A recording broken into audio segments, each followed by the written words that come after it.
اعوذ باللہ من الشیطان الرجیم والمرسلات عرفا فالعاصفات عصفا والناشرات نشرا فالفارقات فرقا فالملقیات ذکرا۔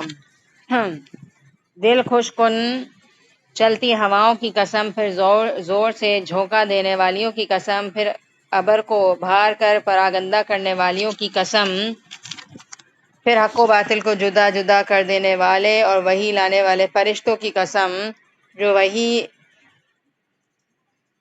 اتارنے یا آگاہ کر دینے کے لیے ہوتی ہے۔ جس چیز کا تم سے وعدہ کیا جاتا ہے وہ یقیناً ہونے والی ہے۔ ٹھیک ہے، یہ قیامت کی طرف اشارہ ہے کہ جو چیز کا وعدہ ہم سے کیا جا رہا ہے وہ یقیناً ہونے والی ہے۔ ان آیات کے اندر اللہ تعالیٰ کچھ قسمیں کھا رہے ہیں، ان قسموں کو ہم دیکھ لیتے ہیں۔ اس مفہوم کے اعتبار سے عرفا کے معنی پے در پہ ہوں گے۔ بعض نے مرسلات سے فرشتے یا انبیاء مراد لیے ہیں۔ اس صورت میں عرفا کے معنی وحی الہی احکام شریعت کے ہوں گے، یا فرشتے مراد ہیں جو بعض دفعہ ہواؤں کے عذاب کے ساتھ بھیجے جاتے ہیں، یا ان فرشتوں کی قسم جو بادلوں کو منتشر کرتے ہیں یا فضائے آسمانی میں اپنے پر پھیلاتے ہیں۔ تاہم امام ابن کثیر اور امام طبری نے ان تینوں سے ہوائیں مراد لینے کو ترجیح راجح قرار دیا ہے، جیسے کہ ترجمے میں بھی اسی کو اختیار ہے۔ اب دیکھیں، اس میں ایک آدھ مفہوم یہ بھی پایا جاتا ہے کہ اس سے فرشتے بھی مراد ہیں، کیونکہ فرشتے بھی کیا کرتے ہیں؟ اللہ کے احکامات کو لے کر آتے ہیں اور حق اور باطل کو الگ الگ کرتے ہیں۔ لیکن اس میں کچھ امام جو ہیں وہ اس چیز کو زیادہ ترجیح دے رہے ہیں کہ اس سے ہوائیں مراد ہے، جیسا کہ دیکھیں ترجمے سے بھی واضح ہو رہا ہے۔ کیا واضح ہو رہا ہے؟ اگر پہلی آیت آپ دیکھیں کہ دل خوش کن چلتی ہواؤں کی قسم، پھر زور سے جھونکا دینے والیوں کی قسم، ٹھیک ہے، پھر ابر کو ابھار کر پراگندہ کرنے والیوں کی قسم۔ تو یہ ساری چیزیں اس میں نظر آتی ہیں کہ جس طرح سے بادل پھیلتے ہیں اور یہ ساری چیزیں ہواؤں کے ذریعے سے ہو رہی ہوتی ہیں، تو دونوں مفہوم سمجھ تو آ رہے ہیں، لیکن زیادہ تر راجح قول کیا ہے کہ اس میں ہواؤں کی طرف اشارہ ہے، ٹھیک ہے۔ اور پھر آیت نمبر 4 کے اندر یہ والی جو بات آ رہی ہے، حق اور باطل کو جدا کرنے والے اور وحی لانے والے فرشتوں کی قسم، یعنی ان فرشتوں کی قسم جو حق اور باطل کے درمیان فرق کرنے والے احکام لے کر اترتے ہیں، یا مراد آیات قرآنیہ ہیں جن سے حق اور باطل اور حلال حرام کی تمیز ہوتی ہے، یا رسول مراد ہے جو وحی الہی کے ذریعے سے حق اور باطل کے درمیان فرق کو واضح کرتے ہیں۔ اور پھر نیکسٹ آیت کیا ہے؟ فرشتے، وحی لانے والے فرشتے۔ وحی لانے والے فرشتے کون تھے؟ حضرت جبرائیل علیہ السلام کی طرف اس میں اشارہ ہو رہا ہے، اور آپ صلی اللہ علیہ وسلم بھی ہیں جو کیا کر رہے ہیں؟ لوگوں پر وحی پہنچا رہے ہیں۔ عذراً او نذرا، جو وحی اتارنے یا آگاہ کرنے کے لیے ہوتی ہے۔ وحی کیوں آتی ہے؟ کہ انسان کو آگاہ کیا جائے۔ عذراً او نذرا، ڈرانے کے لیے کہ انسان کو صحیح غلط کی پہچان ہو جائے۔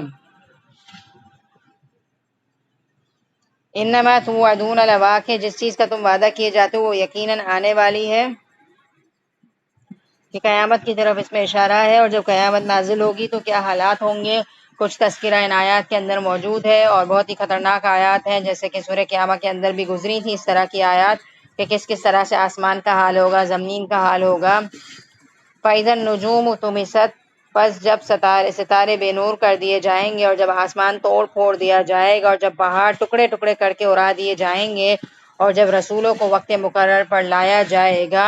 اور رسول کیوں آئیں گے؟ ہم سب کو پتہ ہے، گواہی کے لیے آئیں گے، ٹھیک ہے۔ ہم نے بہت سارے مقامات پر آپ صلی اللہ علیہ وسلم کو بھی شاہد پڑھا ہے کہ آپ صلی اللہ علیہ وسلم گواہی دینے والے ہیں، تو سب لے آئے جائیں گے، سارے رسول لے آئے جائیں گے، اور اس کے پیچھے ان کی قومیں کھڑی ہوں گی، اور رسول گواہی دیں گے کہ ہم نے قرآن کا اور دین کا پیغام پہنچایا، اور پھر جن کی طرف پہنچایا گیا ان سے پوچھا جائے گا کہ انہوں نے کتنا مانا اور کتنا انکار کیا۔ کس دن کے لیے ان سب کو مؤخر کیا گیا ہے؟ لِأَيِّ يَوْمٍ أُجِّلَتْ، لِيَوْمِ الْفَصْلِ، فیصلے کے دن کے لیے۔ یہ استفہام تعظیم اور تعجب کے لیے ہے، یعنی کیسے عظیم دن کے لیے جس کی شدت اور ہولناکی لوگوں کے لیے سخت تعجب انگیز ہوگی، ان پیغمبروں کو ذبح ہونے کا وقت دیا گیا ہے، ٹھیک ہے۔ کس دن کے لیے اکٹھا کیا جائے گا؟ کون سا دن ہے یہ؟ فیصلے کا دن ہے۔ وَمَا أَدْرَاكَ مَا يَوْمُ الْفَصْلِ، اور اے انسان تم کیا جانو یہ فیصلے کا دن کیا ہے۔ اب دیکھیں اللہ تعالیٰ اس آیت کے اندر یہی کہہ رہے ہیں کہ فیصلے کے دن کے لیے سب کو اکٹھا کیا جو ہے، قیامت کا دن فیصلے کا دن ہے، اور انسان کو کیا پتا فیصلے کا دن کیا ہے، تو پوری ڈیٹیل آ رہی ہے کہ آخر فیصلے کا دن کیا ہے۔ وَيْلٌ يَوْمَئِذٍ لِّلْمُكَذِّبِينَ، اس دن جھٹلانے والوں کی خرابی ہے۔ أَلَمْ نُهْلِكِ الْأَوَّلِينَ ثُمَّ نُتْبِعُهُمُ الْآخِرِينَ كَذَلِكَ نَفْعَلُ بِالْمُجْرِمِينَ، اس دن جھٹلانے والوں کی خرابی ہے، کیا ہم نے اگلوں کو ہلاک نہیں کیا، پھر ہم نے ان کے بعد پچھلوں کو لائے، ہم گناہگاروں کے ساتھ اسی طرح کرتے ہیں۔ اس دن جھٹلانے والوں کے لیے ویل خرابی ہے۔ کیا ہم نے تمہیں حقیر پانی سے منی سے پیدا نہیں کیا، پھر ہم نے اسے مضبوط اور محفوظ جگہ میں رکھا ایک مقررہ وقت تک، پھر ہم نے اندازہ کیا اور ہم کیا خوب اندازہ کرنے والے ہیں۔ اس دن تکذیب کرنے والوں کی خرابی ہے۔ اب بات یہ ہے کہ یہ ساری آیات اس پارے کے اندر آئی ہیں اور ان میں ہمیں سمجھنے کا کچھ نہیں ہے، کیونکہ ہمیں سمجھ تو آ رہا ہے، لیکن اصل بات یہ ہے کہ تکرار سے یہ جب آیات آ رہی ہیں تو اس کا یہ مطلب ہے کہ انسان اپنے آپ کو چینج کرے۔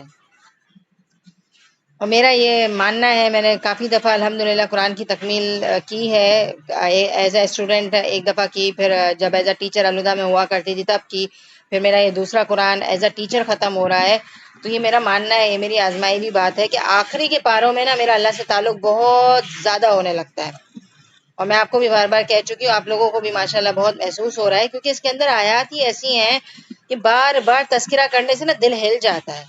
جیسے ایک دفعہ قیامت کا ذکر آیا، دوسری دفعہ آیا، لیکن انف اتنا آیا ہے کہ کچھ ہوتا ہے سوچتے ہوئے، انسان سوچنے پر مجبور ہو جاتا ہے کہ کوئی آسان دن نہیں ہے، ہم دنیا میں کھو گئے ہیں، وہ دن کتنا خطرناک ہے۔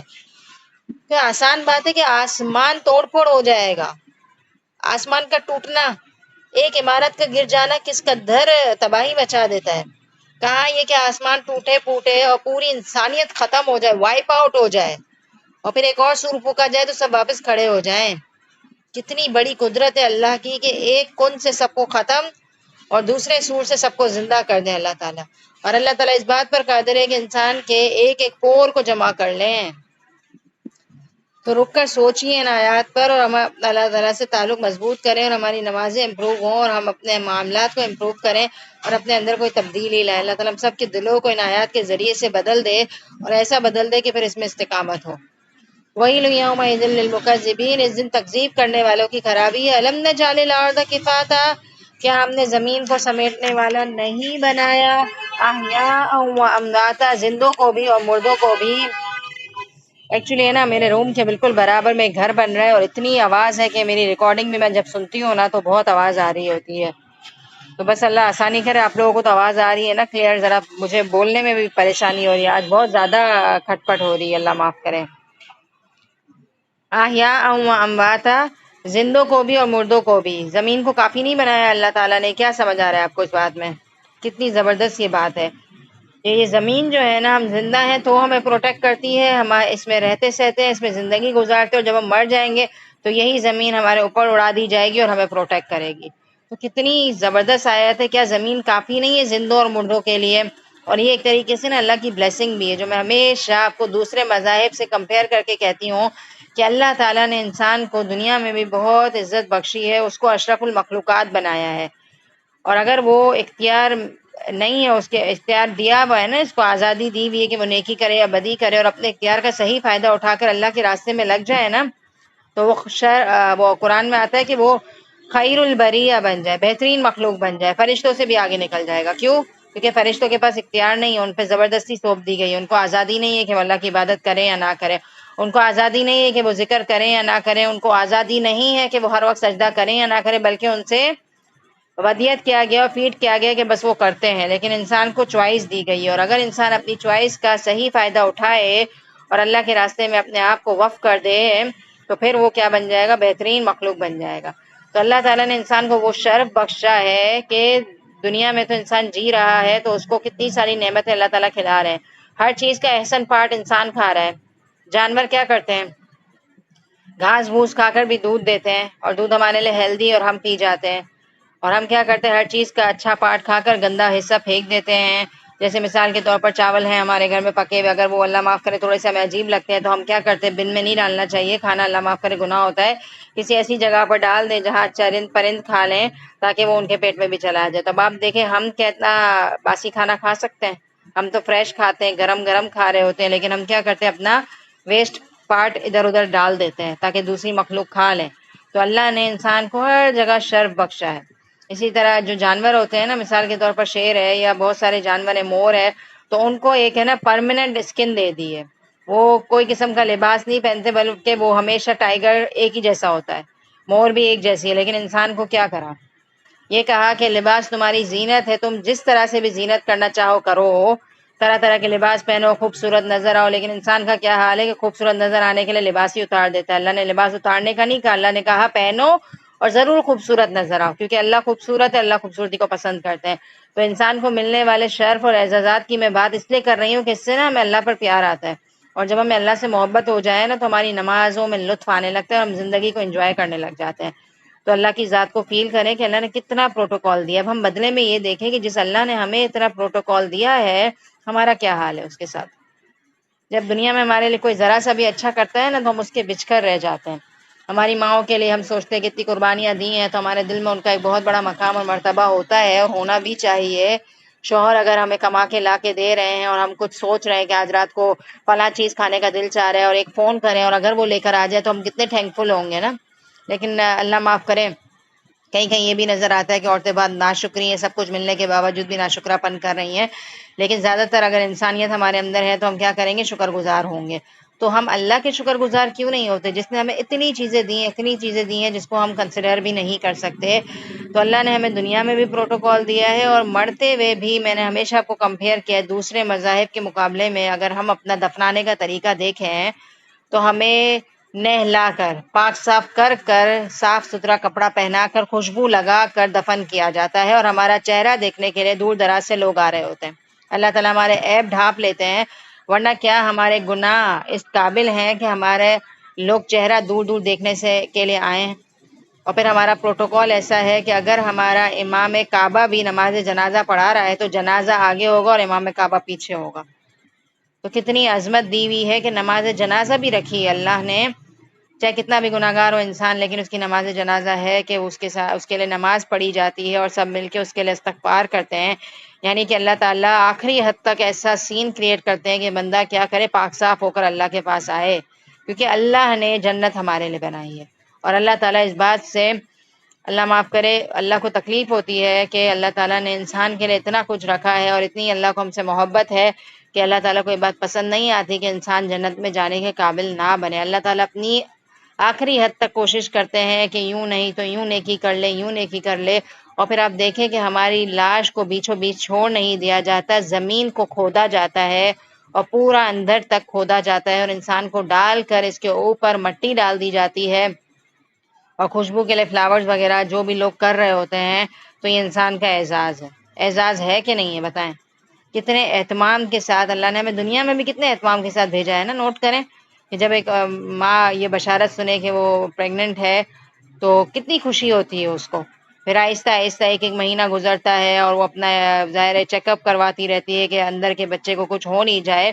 تو یہ ساری ماں کے دل میں محبت بھی تو اللہ تعالیٰ ڈالتے ہیں کہ پھر وہ بچپن سے لے کر جوانی تک اور ایک ایک اسٹیپ تک کتنی محبت ایک ماں کو دی ہوئی ہے اللہ تعالیٰ نے کہ وہ اپنے بچے کو بہترین طریقے سے ٹیک کیئر کر سکے، اور پھر انسان اس طرح سے بڑا ہو جاتا ہے کہ وہ اللہ ہی کا ناشکرا ہونے لگے۔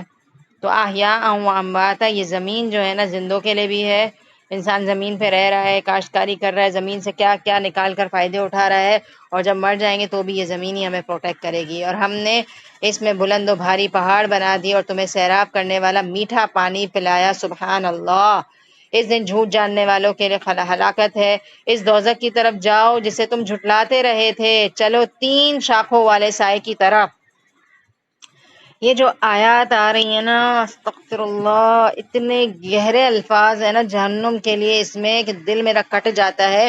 یہ آیات جب میں عربک میں بھی پڑھتی ہوں تو مجھے کچھ ہونے لگتا ہے۔ یہ الفاظ دیکھیں، اتنی سخت الفاظ ہے جہنم کے لیے۔ نوٹ کریں، انطلقوا الی ظل ذی 3 شعب، چلو 3 شاخوں والے سائے کی طرف، جو دراصل نہ سایہ دینے والا ہے اور نہ شعلے سے بچا سکتا ہے۔ یقیناً دوزخ چنگاریاں پھینکتی ہے جو مثل محل کے ہیں، گویا کہ وہ زوردار اونٹ ہیں، گویا کہ وہ زرد اونٹ ہیں۔ آج ان جھوٹ جاننے والوں کی ہلاکت ہے۔ آج کا دن وہ دن ہے کہ یہ بول بھی نہ سکیں گے، نہ انہیں معذرت کی اجازت دی جائے گی۔ اس دن جھٹلانے والوں کی خرابی ہے۔ یہ ہے فیصلے کا دن، ہم نے تمہیں اور اگلوں کو سب کو جمع کر لیا ہے، پس اگر تم مجھ سے کوئی چال چل سکتے ہو تو چال چل لو۔ ہائے خرابی اس دن جھٹلانے والوں کے لیے۔ تو یہاں جہنم کا جو نقشہ کھینچا جا رہا ہے اس کو ہم ذرا سا ڈیٹیل میں دیکھ لیتے ہیں، صرف اس لیے کہ ہمارے دل میں جہنم کی نفرت پیدا ہو اور ہم اس سے بچنے کی کوشش کریں۔ اب سنیے گا کہ یہ کیا آ رہا ہے، جو میں نے پڑھی نا عربک آیت نمبر 30 سے لے کر 33 تک، اس کو آپ نوٹ کریں کیا لکھا ہوا ہے۔ جہنم سے جو دھوئیں